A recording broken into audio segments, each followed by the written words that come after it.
In today's video, I'm going to teach you how to create empty screens in Glide. An empty or custom screen gives you a clean slate so you can design exactly what your users see, without any pre-filled components getting in the way.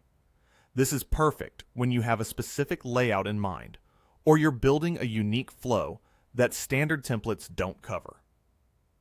First, go to Glide. Open your browser and head to Glide's website. Give it a moment to load and make sure you're on a stable connection so the editor runs smoothly. If you haven't used Glide in a while, the interface might have small updates, but the core actions we're covering today remain the same. Next, sign into your account. Use your usual login method and proceed to your dashboard. You don't need to enter any sensitive information here in the video. Just get yourself into your account like you normally do. Once you're in, you'll see your list of projects. Now, open the project you want to edit. Click into the correct app so you're working in the right place. This ensures that the new screen you create will live in the intended project and will use the data and design settings already associated with it. If you manage multiple apps, double-check the thumbnail and title to avoid editing the wrong one. Inside the editor, look for the add icon in navigation. It usually appears as a plus symbol and can be found in the app's navigation area, depending on your layout. Hovering over it should confirm you're in the right spot. This is the control you use when you want to add a new screen to your app's structure. From there, choose Custom Screen. This is the key step that gives you an empty screen.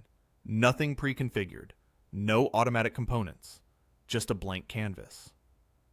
Glide will create the screen and place you right inside it so you can start planning your layout. Think of this space as your foundation for forms, detail views, onboarding flows, or specialized dashboards. The beauty of a custom screen is that it leaves all decisions up to you, which keeps your design intentional and your user experience focused.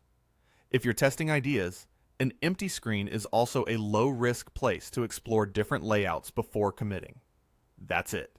You've successfully navigated to Glide, signed in, opened your project, clicked the add icon in navigation, and chosen a custom screen to start fresh. Glide typically saves as you go, so you can explore confidently from here. Thanks for watching this step-by-step Glide tutorial. If you found this helpful, make sure to like the video, leave a comment below, and subscribe to the channel for more tutorials and walkthroughs.